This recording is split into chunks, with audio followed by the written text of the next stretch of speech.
Hello बच्चों, मैं हूं आपका गुरु सर। आज मैं फिर से आपके लिए लेके आया हूँ एक नंबर वाला सही विकल्प वाला क्वेश्चन, खाली स्थान वाला क्वेश्चन और सत्य असत्य वाला क्वेश्चन। जैसे कि आपको पिछले दो वीडियो में मैं आपको बता चुका हूँ कि एक नंबर वाला क्वेश्चन आपको एग्जाम में कहीं से भी पूछ सकते हैं। बड़े बड़े क्वेश्चन का तो कोई दिक्कत नहीं रहता है, लेकिन एक नंबर वाला क्वेश्चन जो भी रहता है वो एग्जाम में पुस्तक के कहीं से भी उठाकर दे दिए जाते हैं। तो क्या करते हैं, तो इसके बारे में यदि आप इन वीडियो को अच्छे से देख लिए, जो भी वीडियो मैंने एक नंबर वाला बताया हूँ तो उसको आप अच्छे से पढ़ लीजिएगा, अच्छे से देख लीजिएगा, क्योंकि इनमें से ही क्वेश्चन आना है। तो चलिए आज हम शुरू करते हैं एक नंबर वाला फिर से एक वीडियो। तो चलिए, पहला क्वेश्चन हमको मिला है सही विकल्प पर चुनकर लिखिए के रूप में बहुपद x का वर्ग ऋण 9 का एक गुणनखंड होगा। ध्यान समझिएगा, बहुपद x का वर्ग ऋण 9 का एक गुणनखंड होगा। x का वर्ग ऋण 9 का पहला क्वेश्चन हमको मिला है, x का वर्ग ऋण 9 का एक गुणनखंड होगा,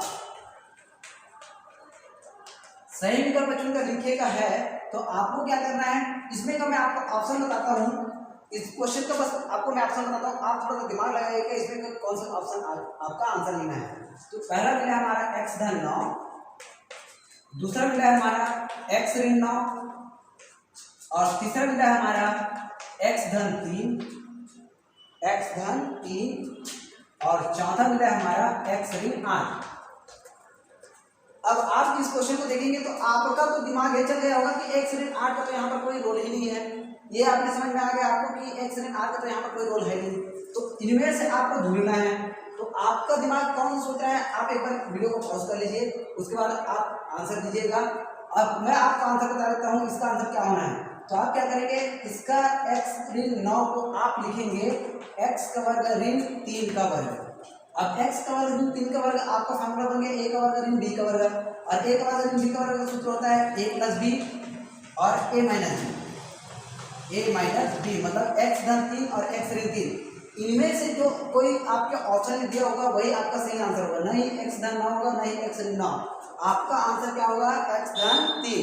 तो ये जो ऑप्शन है वो आपका हो जाएगा सही उत्तर।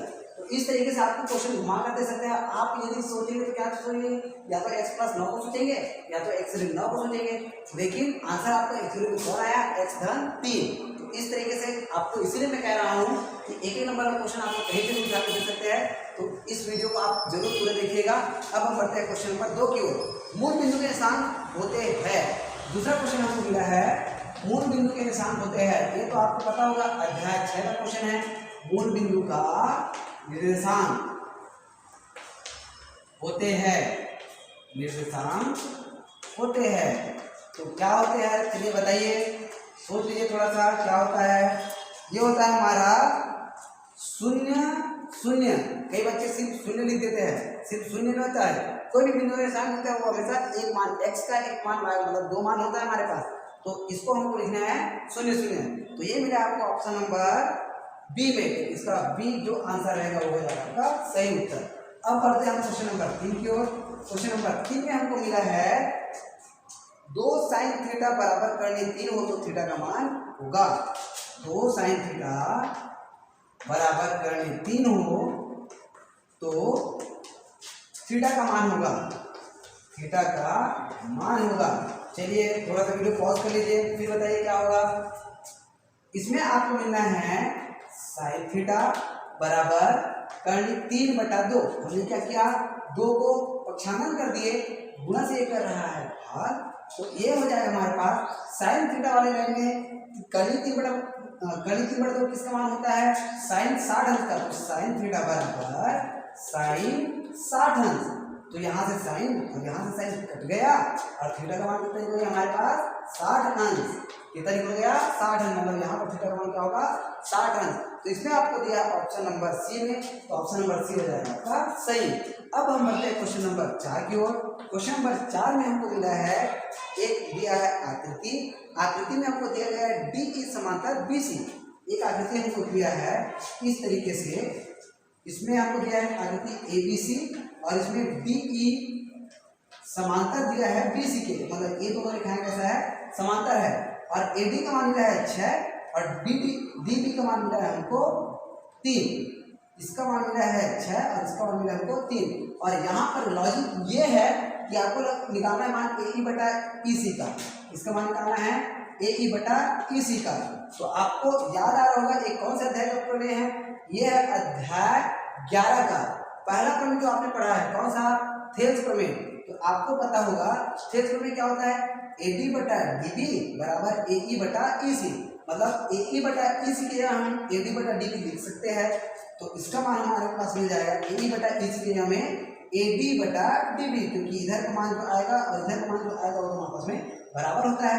तो ये हो जाएगा हमारे पास ए डी बटा डी बी। अब बस मान रख दीजिए, ए डी का मान 6, डी बी का मान 3। तो ये हो जाएगा 6 बटा 3 और 6 बटा 3 का मान कितने हो गया हमारे पास 2। तो इस तरीके से हमारा आंसर कितना आ जाएगा 2, जो दिया है ऑप्शन नंबर ए। तो ऑप्शन नंबर ए हो जाएगा आपका सही। अब हम बढ़ते हैं अगला क्वेश्चन, क्वेश्चन नंबर 5 की ओर। क्वेश्चन नंबर 5 में हमको मिला है कर्णीय 3 धन 1 और कर्णीय 3 ऋण 1 का समांतर माध्य ज्ञात कीजिए। ये कौन सा अध्याय का क्वेश्चन है, ये है अध्याय 4 समांतर श्रेणी का क्वेश्चन। तो चलिए एक क्वेश्चन, एक संख्या में मिला कर्णीय 3 धन 1 व अगला संख्या में मिला है कर्णीय 3 ऋण 1 का समांतर माध्य ज्ञात कीजिए।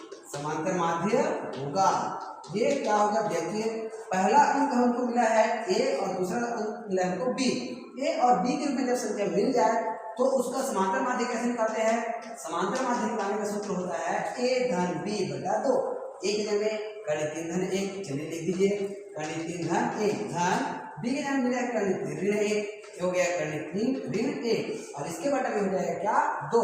अब देखते हैं 1 और 1 प्लस माइनस होने के कारण कट गया, कर्णीय 3 और कर्णीय 3 मिला के हो जाएगा 2 कर्णीय 3 के बटा में 2, जिससे ये वाला 2 और ये वाला 2 ये दोनों भी कट गया। अब हम बढ़ते हैं आगे। तो हमारे पास आया आंसर कितना, कर्णीय 3। तो कर्णीय 3 हमको दिया ऑप्शन नंबर सी में, तो ये हो जाएगा ऑप्शन नंबर सी आपका सही। तो इस तरीके से आपको सही विकल्प वाला क्वेश्चन आपको मैंने बता दिया। अब हम बढ़ते हैं क्वेश्चन नंबर खंड ब, क्वेश्चन नंबर 1 का ही दूसरा पार्ट है रिक्त स्थानों की पूर्ति कीजिए। तो चलिए हम बनाते हैं अगला क्वेश्चन, रिक्त स्थानों की पूर्ति कीजिए। ये जो मैं क्वेश्चन जितना भी बता रहा हूँ एक ही अंक वाला, इसको आप जितना ज़्यादा अच्छे से हो सके पढ़िएगा और हो सके तो इसको ज़्यादा से ज़्यादा बच्चों तक शेयर करिएगा, क्योंकि एक एक नंबर वाले क्वेश्चन में ही बच्चे बहुत ज़्यादा अटक जाते हैं। क्योंकि एक नंबर वाला सरल होता है कभी बच्चे जो है ना पढ़ते नहीं हैं, लेकिन आपको ऐसा नहीं करना है। आपके लिए एक एक क्वेश्चन एक एक नंबर बहुत ज़्यादा इंपॉर्टेंट है और इसका एहसास आपको तब होता है जब आपको कहीं पर सिलेक्शन लेना होता है और यहाँ पर आप 1% से नहीं सिर्फ 1 अंक से पीछे हो जाते हो, तब वहाँ पर आपको इसका वैल्यू समझ में आता है। तो चलिए अब हम देखते हैं अगला क्वेश्चन रिक्त स्थानों की पूर्ति कीजिए, जिसमें हमको मिला है पहला क्वेश्चन 1 3 5 7 का 9वां पद ज्ञात खाली स्थान होगा।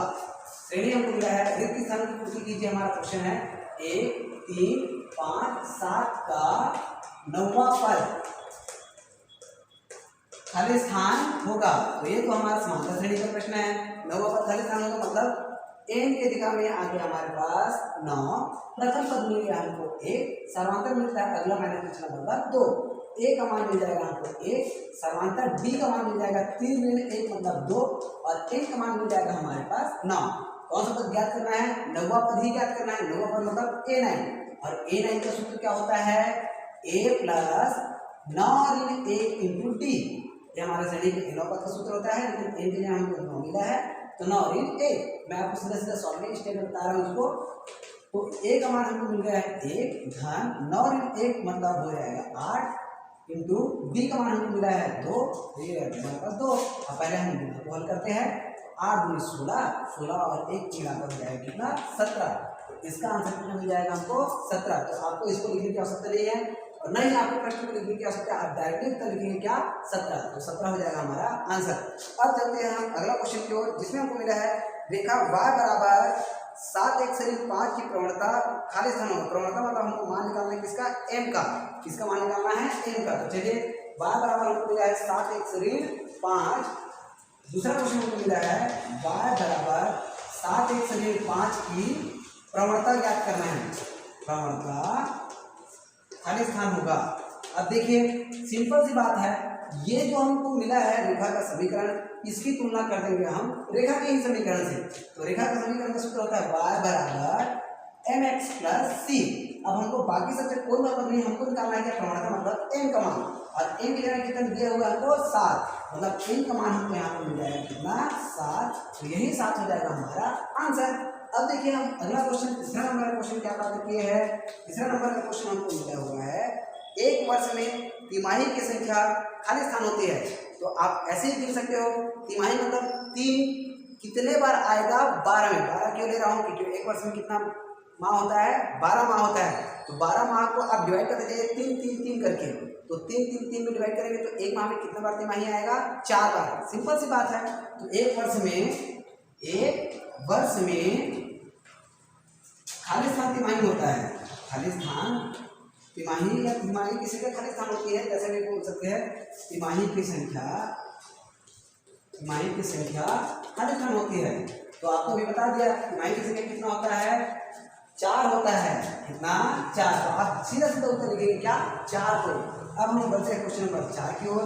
क्वेश्चन नंबर 4 में हमको मिला है कोसेक स्क्वायर थीटा माइनस 1 का मान होगा, ये तो सीधा सीधा हमारा फार्मूला है, कोसेक स्क्वायर थीटा माइनस 1 का मान खाली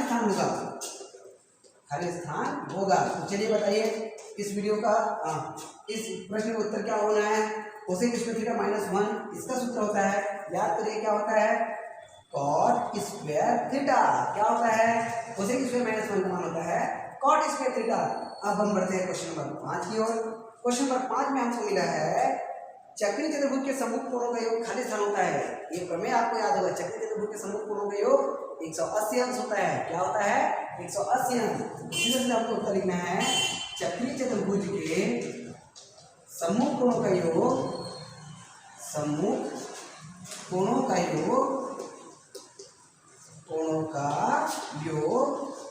खाली स्थान होता है, तो खाली स्थान के लिए क्या आ जाना है हमारे पास 180 अंश होता है। तो इस तरीके से आपको मैंने खाली स्थान वाले जितने भी प्रश्न है उसको भी आपको बता दिया। अब हम बढ़ते हैं क्वेश्चन नंबर 3 जो आपको मिला है खंड सा, उसमें मिला है आपको सत्य असत्य लिखिए। तो चलिए हम बढ़ते हैं आगे, जिसमें आपको मिला है सत्य असत्य लिखिए। तो ये क्वेश्चन भी आपको आसानी से बन जाएगा आपसे, इस क्वेश्चन को भी आप अच्छे से पढ़िएगा। अब हम बढ़ते हैं सत्य असत्य की ओर, जिसमें हमको पहला क्वेश्चन मिला है द्विघात समीकरण ax का वर्ग धन bx धन c बराबर 0 में a बराबर नहीं होगा 0। अब देखिए पहला क्वेश्चन हमको मिला है द्विघात समीकरण। द्विघात समीकरण का मतलब होता है इसमें अधिकतम घात होना चाहिए 2, कितना अधिकतम घात होना चाहिए 2। द्विघात समीकरण ax square plus bx plus c बराबर 0 में a बराबर नहीं हो सकता है 0, a बराबर 0 नहीं होता है। तो एक बात समझिए, यदि a का मान 0 हो गया, यहाँ पर a का मान 0 हो मतलब x का वर्ग मान खत्म। अब x का वर्ग मान खत्म मतलब ये अधिकतम घात 2 नहीं होगा, मतलब द्विघात समीकरण हो नहीं सकता। मतलब a बराबर 0 हुआ तो द्विघात समीकरण नहीं हो सकता, मतलब a बराबर 0 नहीं है तब एक द्विघात समीकरण है, मतलब दिया गया कथन क्या है सत्य है, दिया गया कथन क्या है सत्य है। अब हम बढ़ते हैं क्वेश्चन नंबर 2 की ओर। क्वेश्चन नंबर 2 में हमको मिला है यदि ब्याज की गणना छमाही हो, यदि ब्याज की गणना छमाही हो तब छमाही आधार पर की जाती हो तब सावधि जमा खाता में समय 2 गुना लिया जाता है। सिंपल सी बात है, यदि ब्याज की गणना छमाही रहता है तो समय को 2 से गुना और दर को 2 से भाग करते हैं, मतलब समय को 2 गुना लिया जाता है, मतलब दिया गया कथन सही है। यदि ब्याज की गणना छमाही हो तो समय को 2 से गुणा किया जाता है, तो उसको लिखा गया है समय को 2 गुना लिया जाता है करके। तो 2 से गुना किया जाए या 2 गुना लिया जाए, बात तो वही हो गया, 2 गुना लिया जाता है। लीजिए तो ये कथन क्या है सही है, या इसको हम कह सकते हैं सत्य। अब आ जाते हैं हम क्वेश्चन नंबर 3 की ओर। क्वेश्चन नंबर 3 में हमको मिला है यदि n अवयव है n का, मतलब प्राकृत संख्या है, तो विषम संख्या का रूप 2n होगा। ध्यान समझिएगा, यदि n अवयव है n मतलब प्राकृत संख्या का, n अवयव हो n का तो विषम संख्या विषम संख्या के रूप में या विषम संख्या का रूप 2n होगा। अब आप समझिए कि 2n हुआ तो 2 के साथ किसी भी संख्या को गुणा करने पर वो बन जाता है सम, और उसमें यदि हम 1 जोड़ते हैं तब बन जाता है विषम। तो विषम संख्या होने के लिए +1 होना था, सिर्फ 2n है मतलब एक कौन सी संख्या है सम, लेकिन एक बोला गया है एक कौन सी संख्या बोला गया है विषम, मतलब दिया गया कथन क्या है असत्य है। क्या है असत्य है, ये हो गया असत्य। अब बढ़ते हैं हम आगे क्वेश्चन नंबर 4 की ओर। क्वेश्चन नंबर 4 में हमको बोला गया है वृत्त के व्यास के छोर पर खींची गई स्पर्श रेखाओं की रेखाएं परस्पर समांतर होते हैं। देखिए ये हो गया वृत्त। चलिए आपको थोड़ा सा प्रश्न बता देता हूँ। वृत्त के छोर पर, वृत्त के व्यास के छोर पर, वृत्त के व्यास के छोर पर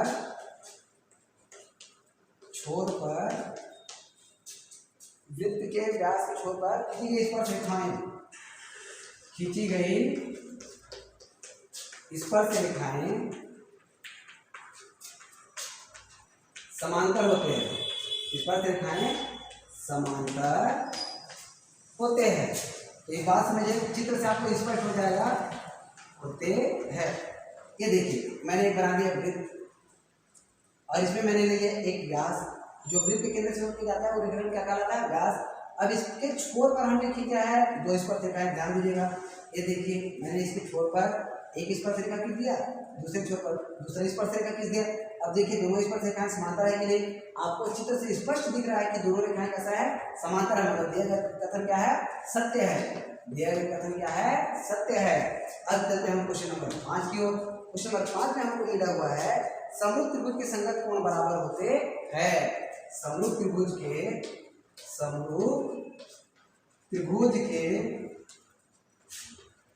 संगत कोण बराबर होते हैं, अब एक बात समझिएगा, यहां पर जब संगत कोण के बराबर आएगा, संगत कोण की बात आएगा तब तो वो बराबर है, मतलब यहाँ पर बात हुआ है संगत कोण बराबर है, मतलब ये कथन सही है। बहुत बच्चे क्या गलत करते हैं उसको समझिएगा, यहाँ पर जब कोण की बात आएगा तो संगत कोण बराबर होता है, ये कोई दिक्कत नहीं है। लेकिन जब संगत भुजा आता है तो हमारे दिमाग में एक ही चलता रहता है कि इसका संगत भुजाएं भी बराबर होता है। लेकिन याद रखिएगा समरूप त्रिभुज की संगत भुजाएं बराबर नहीं होता है, वो होता है समानुपातिक या तो अनुपातिक। अनुपातिक आया है या तो समानुपातिक आया है, उसको आपको चुनना है। तो यदि बोले है कि समरूप त्रिभुज की संगत भुजाएं बराबर होता है तो वहां पर कथन क्या हो जाएगा असत्य, क्योंकि भुजाएं बराबर नहीं होता है, वो कैसा होता है अनुपातिक या समानुपातिक। तो इस तरीके से आपको मैंने एक नंबर वाला जितना भी क्वेश्चन आ सकता है उसके बारे में आपको बता दिया। तो इस वीडियो को आप ज़्यादा से ज़्यादा बच्चों तक शेयर करके उनका हेल्प करिए और बोर्ड एग्जाम में अच्छा से अच्छा मार्क्स करिए। All the best, thank you.